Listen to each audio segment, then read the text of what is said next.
Welcome to Chillin' 101. We hope this video helps. You start by preparing the watch and phone so the reset can run uninterrupted. First, make sure the Apple Watch has at least 50% battery or stays on its charger. This prevents mid-reset failures. Next, keep the paired iPhone unlocked and within Bluetooth range because it may prompt you.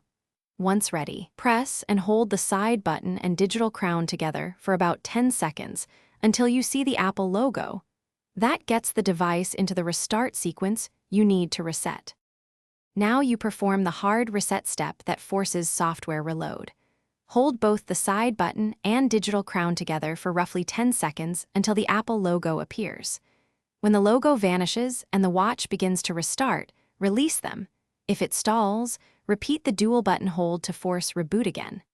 Make sure to wait through the spinning wheel and any on-screen prompts. This sequence clears transient system faults and can recover the OS without erasing your data unless you choose erase options. Finish by verifying the watch boots to the watch face or setup assistant.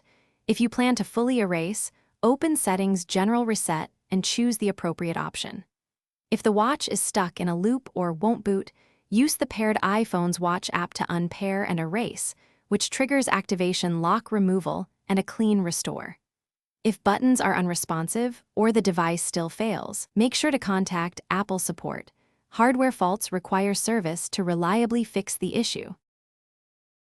Thanks for watching. Consider subscribing if we helped you.